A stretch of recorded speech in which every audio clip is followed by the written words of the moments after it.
Nunca é tarde para a graça. Imagine a cena. 3 cruzes no Monte Calvário. Ao centro, Jesus Cristo, o Filho de Deus. Aos lados, 2 criminosos condenados. Um deles está prestes a protagonizar uma das histórias mais impressionantes de toda a Bíblia. Menos a história de um homem que encontrou salvação nos últimos minutos de sua vida. Você já sentiu que é tarde demais? Que suas escolhas passadas determinaram irrevogavelmente seu destino? Que a porta da graça já se fechou para você? A história do ladrão na cruz vem derrubar essas mentiras e nos mostrar uma verdade poderosa. Nunca é tarde para a graça de Deus. Para entendermos plenamente o milagre deste momento, precisamos mergulhar no contexto. Estamos no ano 33 de Código, em Jerusalém, durante a Páscoa judaica. A cidade está repleta de peregrinos. O clima político está tenso sob a ocupação romana.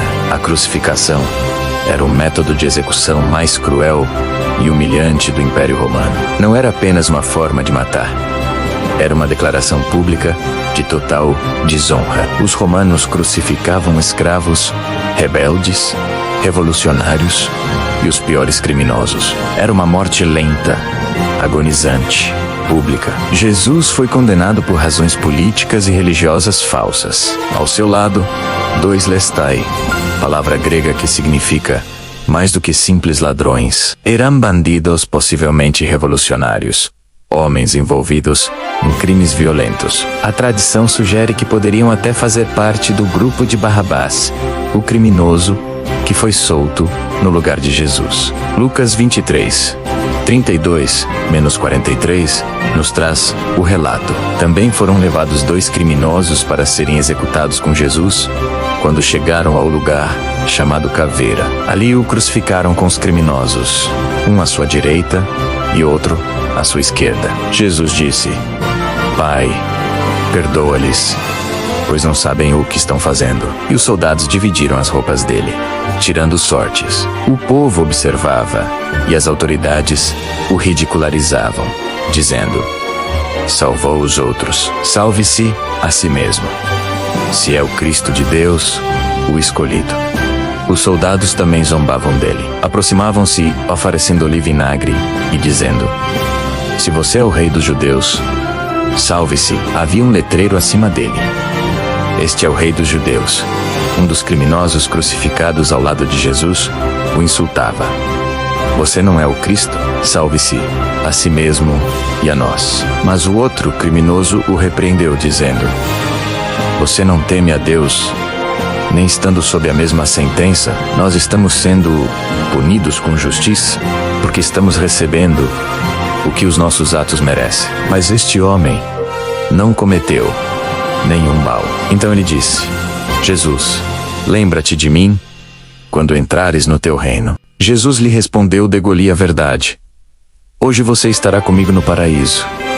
Naquele dia, 3 homens pendiam em cruzes. 3 homens enfrentando a morte. Mas 3 destinos completamente diferentes estavam sendo selados. A cruz do meio trazia Jesus, o inocente, morrendo pelos pecados da humanidade. O Cordeiro de Deus que tira o pecado do mundo. Ele não estava ali por seus crimes, mas pelos nossos. A cruz da direita, segundo a tradição, trazia o ladrão arrependido, que nos últimos momentos reconheceu quem Jesus era e encontrou perdão. O homem que passou a vida inteira no caminho errado, mas fez a escolha certa no último segundo. A cruz da esquerda sustentava o ladrão impenitente, que mesmo diante de Jesus, mesmo vendo sua graça e misericórdia, escolheu morrer em sua rebeldia e zombaria. Um homem que tinha a salvação ao alcance das mãos, mas a rejeitou.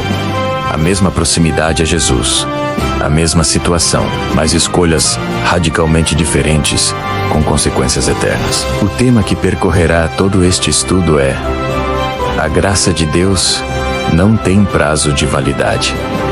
Não importa quão longe você foi, quanto tempo você desperdiçou, quão grave foi seu pecado, ou quão perto você está do fim. A graça de Deus é maior. A misericórdia de Deus alcança. O amor de Deus redime. O ladrão na cruz nos ensina que você pode ter vivido 99% da sua vida longe de Deus. Mas se você usar o 1% que resta para se voltar para Ele, você será salvo. Porque a salvação não é sobre o que você fez, mas sobre o que Jesus fez. Mas o que exatamente aconteceu naquele momento? O que levou um criminoso endurecido a reconhecer Jesus como Senhor, quando todos os outros estavam zombando? Vamos explorar a transformação radical que aconteceu no coração deste homem e as lições profundas que podemos aprender com sua jornada. Um detalhe crucial que muitos não percebem. No início, ambos os ladrões zombavam de Jesus. Mateus 2:7-44 nos diz: da mesma forma o insultavam também os ladrões que foram crucificados com ele.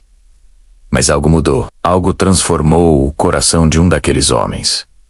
O que fez a diferença? O que ele viu ou ouviu que provocou tamanha mudança? Enquanto os soldados pregavam os cravos, enquanto a multidão zombava, enquanto a dor era insuportável, Jesus não amaldiçoou, não vingou-se, não proferiu palavras de ódio. Este ladrão estava acostumado com violência. Provavelmente ele mesmo havia machucado, talvez matado pessoas, mas nunca tinha visto alguém responder ao sofrimento como Jesus. Pai, perdoa-lhes, pois não sabem o que estão fazendo. Imagine o impacto dessas palavras. Jesus não estava pedindo vingança, mas perdão. Não para si mesmo, mas para aqueles que o crucificavam. Que tipo de homem faz isso? Que tipo de amor é esse? O ladrão reconheceu que estava diante de alguém diferente de qualquer pessoa que já havia conhecido. Enquanto era ridicularizado como o rei dos judeus, Jesus mantinha uma dignidade real. Enquanto era tratado como o pior dos criminosos, ele demonstrava uma nobreza que transcendia as circunstâncias. O ladrão percebeu: este homem não é um criminoso comum. Há algo divino nele. O letreiro acima da cruz. Este é o rei dos judeus. Colocado por Pilatos como zombaria, foi lido pelo ladrão como verdade. Talvez ele tenha se lembrado das histórias sobre Jesus, dos milagres, dos ensinamentos. E ali, na cruz, as peças começaram a se encaixar. Podemos identificar 5 etapas na jornada espiritual deste homem. Primeiro veio a consciência do pecado. Você não teme a Deus, nem estando sob a mesma sentença. Ele reconheceu sua condição, não tentou se justificar, não minimizou seus crimes. Ele admitiu: estou aqui porque mereço estar aqui. Esta é a primeira etapa de qualquer arrependimento genuíno. Reconhecer a realidade do nosso pecado. Em seguida, o reconhecimento da justiça. Nós estamos sendo punidos com justiça, porque estamos recebendo o que os nossos atos merecem.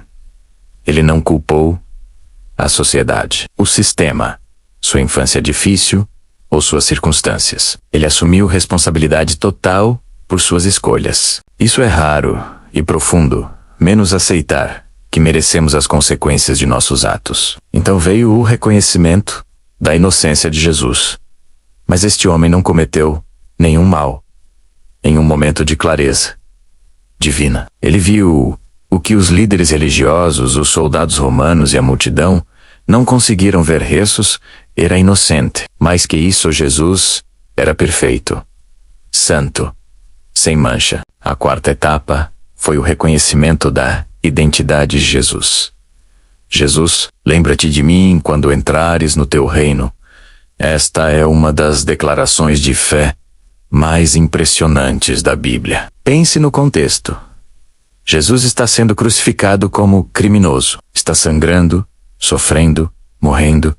Está sendo ridicularizado por todos e parece completamente derrotado. E este ladrão vê um rei, vê um reino, vê poder além da morte. Enquanto todos viam fracasso, ele viu vitória. Enquanto todos viam fim, ele viu começo. Enquanto todos viam morte, ele viu vida eterna. Finalmente, fé e súplica, lembra-te de mim.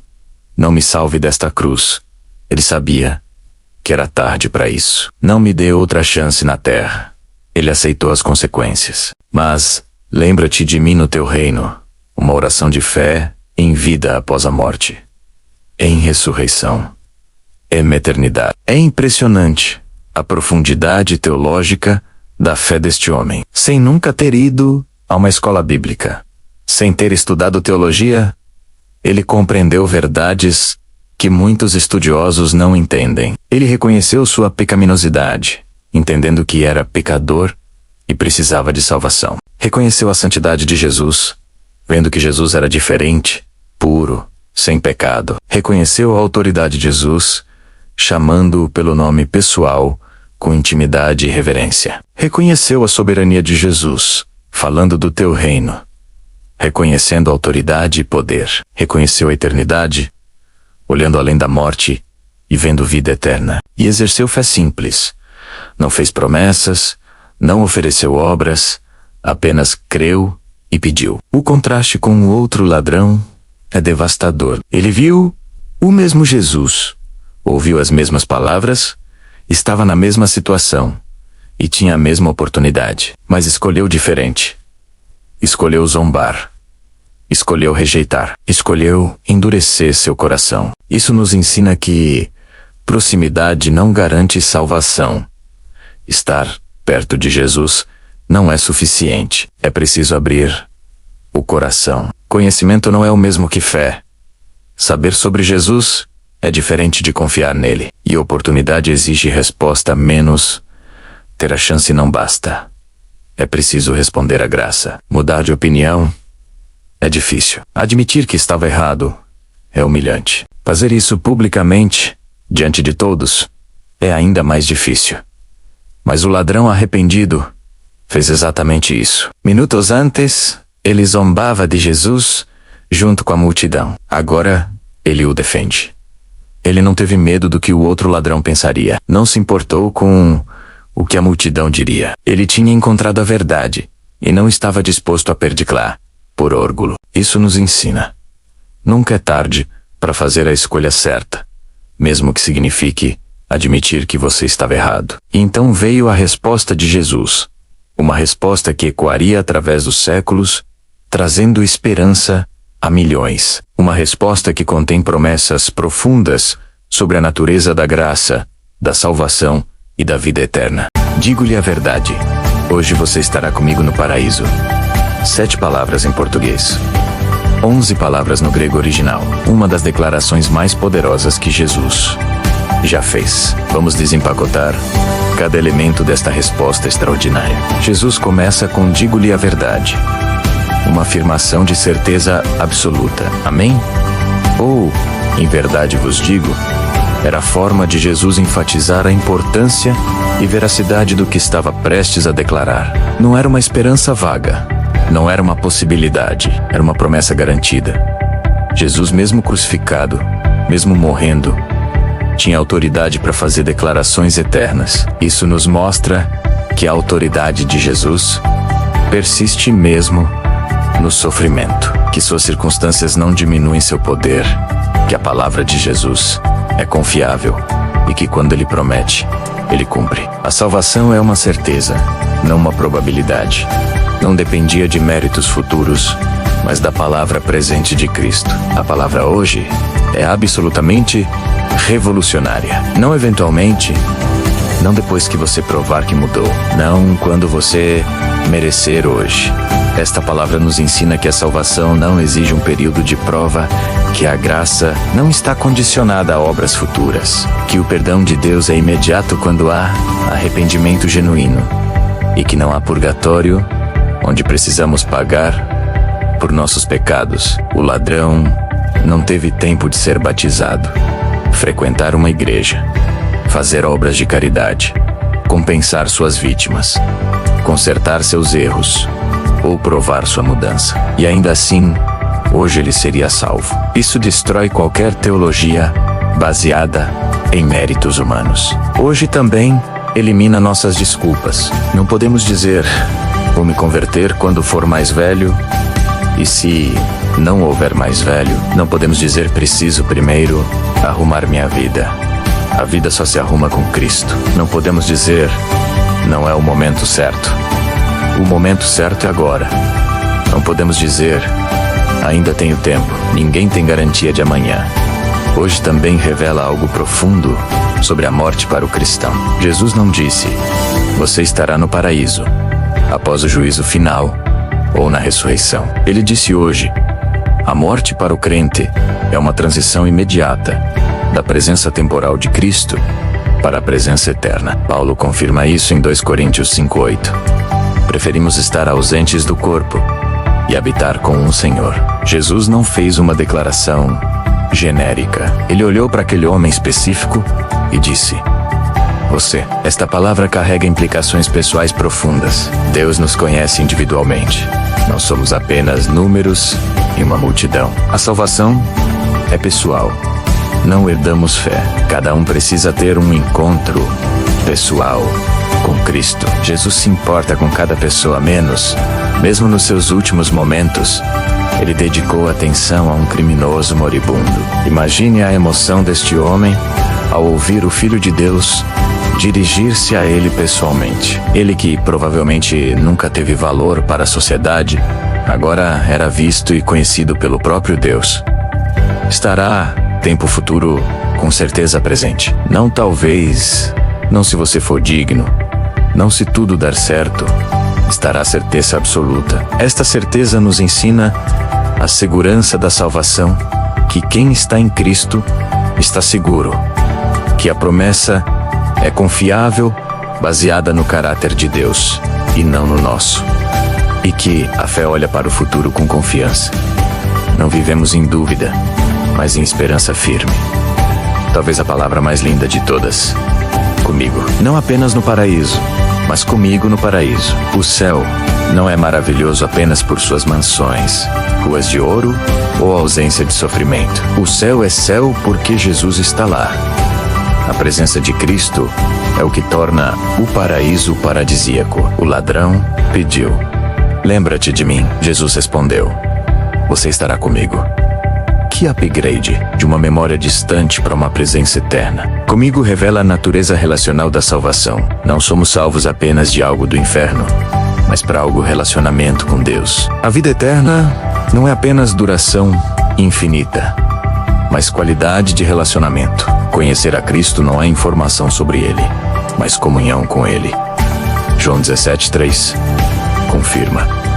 E a vida eterna é esta: que te conheçam a Ti, o único Deus verdadeiro, e a Jesus Cristo, a quem enviaste. Pense na ironia divina. Um criminoso rejeitado pela sociedade agora é aceito por Deus.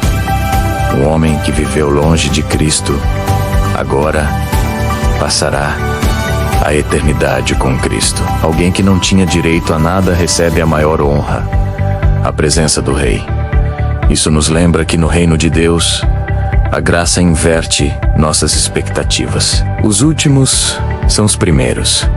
Os perdidos são achados. Os mortos recebem vida. Jesus usa a palavra paraíso, originalmente uma palavra persa, que significa jardim murado ou parque real. Há uma beleza poética aqui. A humanidade perdeu o paraíso no jardim do Éden por causa do pecado. Agora, através da cruz, o paraíso é restaurado. Jesus, a árvore da vida, pendurado em uma árvore de morte, abre novamente o caminho para o jardim de Deus.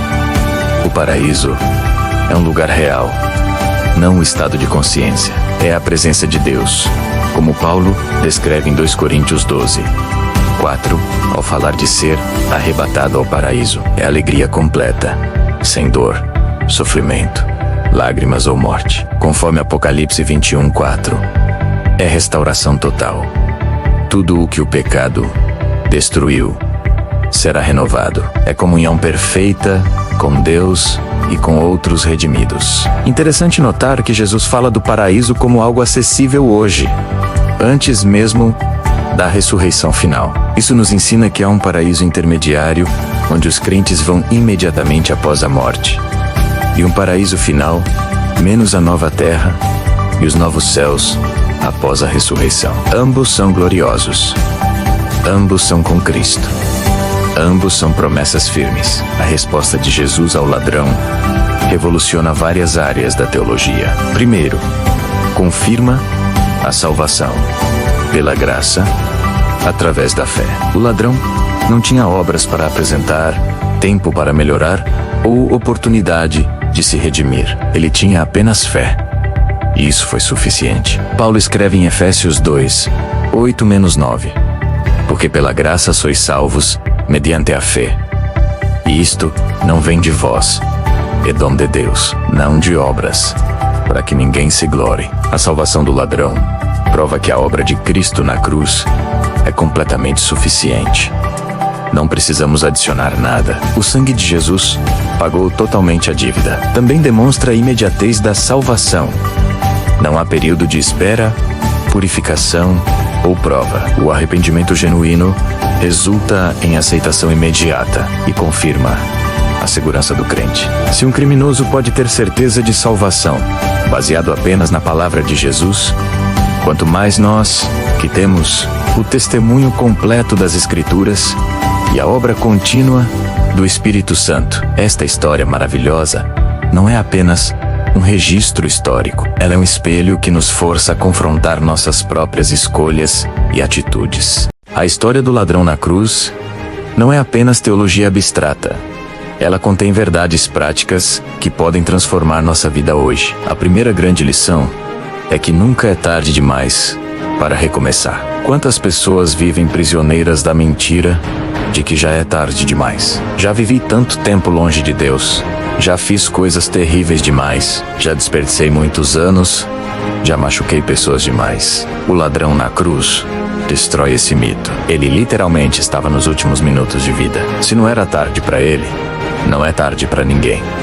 Não importa a sua idade menos 15 ou 95 anos. Não importa seu passado, vícios, crimes, traições. Não importa quanto tempo você esteve longe, menos 5 anos ou 50 anos. Não importa o que você fez menos. Deus pode perdoar qualquer pecado. A Bíblia está repleta de recomeços tardios. Moisés tinha 80 anos quando começou seu ministério. Paulo perseguiu cristãos antes de se tornar apóstolo. Pedro negou Jesus 3 vezes, mas se tornou líder da igreja. A mulher samaritana tinha 5 maridos, mas se tornou evangelista. O denominador comum, a graça de Deus, que não respeita cronogramas humanos. Que área da sua vida você tem considerado tarde demais para mudar?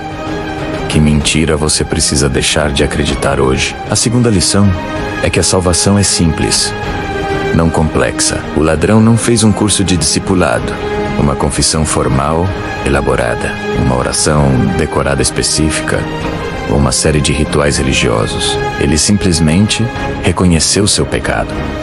Reconheceu Jesus como Senhor e clamou por misericórdia. E foi salvo. Às vezes, complicamos demais a fé. Dizemos, você precisa usar estas palavras exatas. Você precisa passar por estes rituais. Você precisa entender toda a teologia. Você precisa mudar completamente antes de vir a Deus. Mas Jesus tornou simples. Venham a mim, todos os que estão cansados e sobrecarregados. Mateus 11:28. Para quem busca salvação, você não precisa ser perfeito para vir a Cristo. Não precisa entender todos os mistérios da Bíblia. Não precisa ter sua vida arrumada primeiro. Você só precisa vir como está, com fé genuína. Para quem já é cristão, não complique o evangelho para outros. Não adicione pesos que Deus não colocou. Não crie barreiras onde Cristo construiu pontes. A oração mais simples é suficiente. Senhor, eu sou pecador. Eu creio que você é o Salvador. Tenha misericórdia de mim. Se essa oração foi suficiente para um criminoso na cruz, ela é suficiente para você. A terceira lição: nossas circunstâncias não determinam nossa espiritualidade. O ladrão estava crucificado em dor extrema, morrendo sem futuro terreno, ridicularizado, sem apoio social, despido, sem dignidade, condenado, sem esperança legal. E ainda assim, ele conseguiu enxergar quem Jesus era, exercer fé genuína, defender a verdade e encontrar salvação. Você não precisa esperar circunstâncias ideais para se voltar para Deus. Não precisa estar numa igreja bonita. Não precisa ter sua vida organizada. Não precisa estar num bom momento emocional. Não precisa ter todas as respostas. Talvez você esteja numa cama de hospital, num casamento destruído, numa crise financeira, numa prisão literal ou figurativa, numa depressão profunda. As circunstâncias não impedem Deus de agir. Na verdade, muitas vezes é nas circunstâncias mais difíceis que experimentamos mais profundamente a graça de Deus. José encontrou propósito na prisão. Paulo escreveu cartas de alegria da cadeia. Jó adorou a Deus mesmo após perder tudo. Jesus salvou um ladrão enquanto morria. As circunstâncias são temporárias. As decisões eternas são permanentes. A quarta lição é que a graça é inclusiva, mas requer resposta. 2 ladrões, mesma oportunidade, destinos diferentes. Isso nos ensina que a graça está disponível para todos. Deus não faz acepção de pessoas, mas a graça precisa ser recebida. Menos proximidade não é o mesmo que aceitação. O ladrão que rejeitou Jesus não foi mais pecador que o outro. Ele simplesmente escolheu diferente. Essa escolha teve consequências eternas. Conhecer sobre Jesus não salva. Confiar em Jesus salva. Estar perto da igreja não salva. Estar em Cristo salva.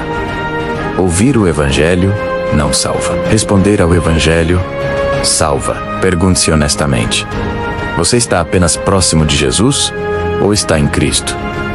Você conhece sobre Deus ou conhece a Deus? Você admira Jesus de longe ou o segue de perto? Você está familiarizado com o Evangelho ou transformado por ele? O perigo da procrastinação espiritual é real. Eu vou pensar sobre isso. Mais tarde eu tomo essa decisão. Ainda não é o momento. O ladrão impenitente pode ter pensado: vou zombar agora. E depois, se sobreviver, talvez eu busque a Deus. Mas não houve depois. Não há garantia de amanhã. Hebreus 3:15 alerta: hoje, se ouvirdes a sua voz, não endureçais os vossos corações. A quinta lição é que a verdadeira mudança vem de dentro para fora. Note a progressão do ladrão arrependido. Primeiro mudou internamente, reconhecendo o seu pecado e Jesus como Senhor. Depois mudou externamente, defendendo Jesus publicamente. Ele não tentou mudar por fora primeiro para depois se aproximar de Deus. A transformação veio do encontro com Cristo, não como pré-requisito para o encontro. Muitos tentam: vou parar de beber, depois vou buscar a Deus, vou arrumar meu casamento, depois vou para a igreja, vou organizar minha vida, depois vou me converter. Mas a ordem correta é: vir a Cristo como você está. Deixar Ele transformar você de dentro para fora. E a mudança externa será consequência, não causa. Pare de tentar se consertar sozinho para depois vir a Deus. Venha a Deus quebrado e deixe Ele te reconstruir. Como Paulo escreve em 2 Coríntios 5:17, se alguém está em Cristo, nova criatura é. As coisas velhas já passaram, eis que se fizeram novas. Quando a transformação é genuína, ela vem de dentro para fora. É sustentável e não superficial. É motivada por amor e não por medo. É fruto do Espírito e não de esforço próprio. Estas 5 lições nos confrontam com escolhas práticas que moldarão não apenas nosso hoje, mas nossa eternidade. Neste momento final, precisamos fazer a pergunta mais importante: onde você se encontra nesta história? Há a cruz da esquerda, menos a da rejeição. Esta é a cruz da pessoa que conhece a verdade, mas a rejeita. Está perto de Jesus, mas mantém distância. Ouve o Evangelho, mas endurece o coração, zomba, critica ou simplesmente ignora. Você pode estar nesta cruz e frequenta a igreja, mas não tem relacionamento real com Deus. Se conhece a Bíblia intelectualmente, mas não obedece. Se usa a linguagem cristã, mas não vive princípios. Cristão se sente confortável em seu pecado, se acha que ainda tem tempo para decisões espirituais. Se critica mais do que adora. Se está mais preocupado com aparências que com transformação. Esta é a cruz mais perigosa, porque combina conhecimento com rejeição. Jesus disse que seria melhor nunca ter conhecido o caminho da justiça do que conhecer e se afastar dele. Hoje, se ouvirdes a sua voz, não endureçais os vossos corações. Cada não a Deus torna o coração um pouco mais duro. Cada adiamento torna a decisão um pouco mais difícil.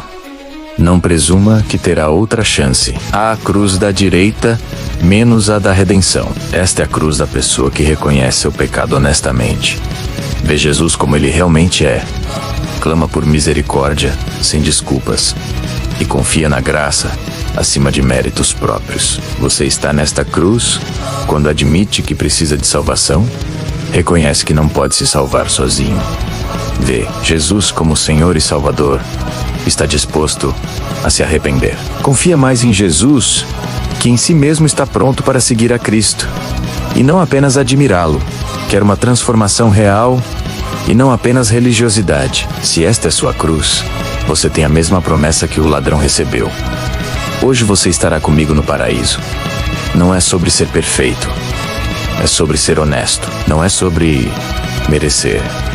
É sobre aceitar o que não merecemos. Não é sobre o que você pode fazer. É sobre o que Cristo já fez. E a cruz do meio menos a da salvação. Jesus na cruz é o preço pago pelo nosso pecado, a ponte entre Deus e a humanidade, a demonstração do amor divino, a única fonte de salvação. Você não pode se salvar sozinho.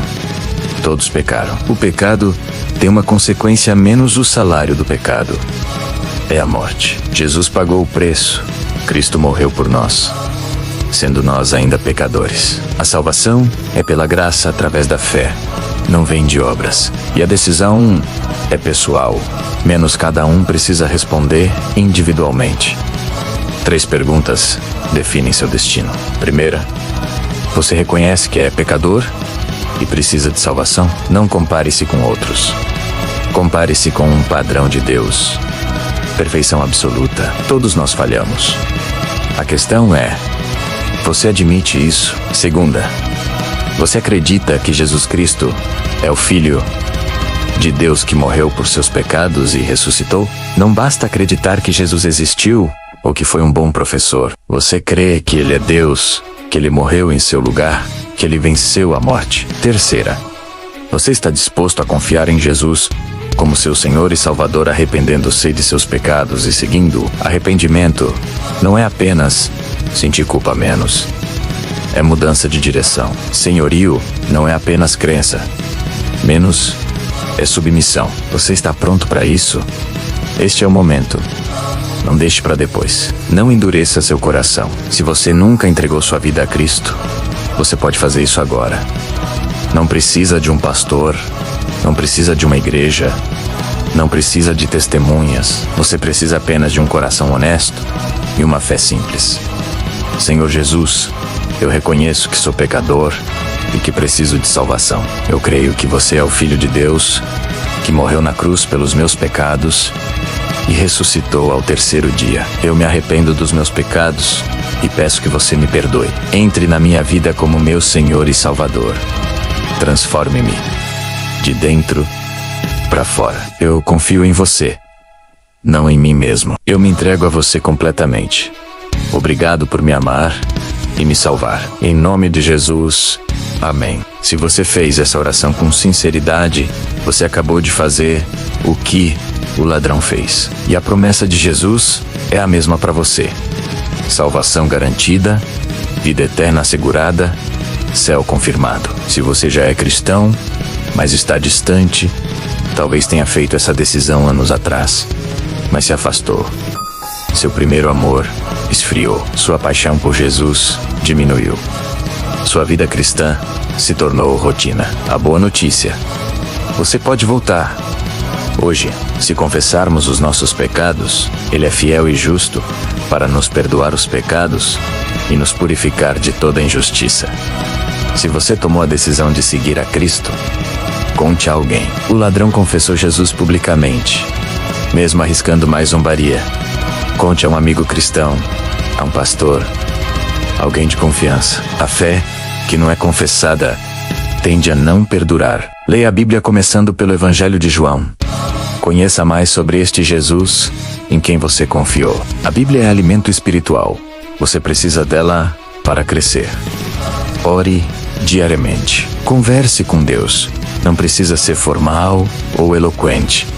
Seja honesto, como o ladrão foi. Encontre uma igreja que prega a Bíblia fielmente e se envolva. O cristianismo não é individual, é comunitário. Você precisa de outros cristãos e eles precisam de você. Seja batizado.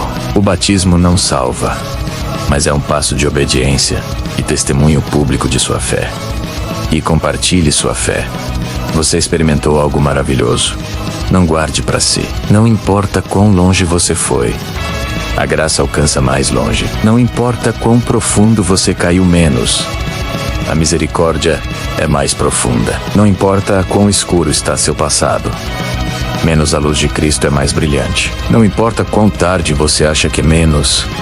Nunca é tarde demais. O ladrão na cruz é prova viva de que Deus não desiste de ninguém. Que a graça sempre tem a última palavra. Que um segundo de fé vale mais que uma vida inteira de religiosidade.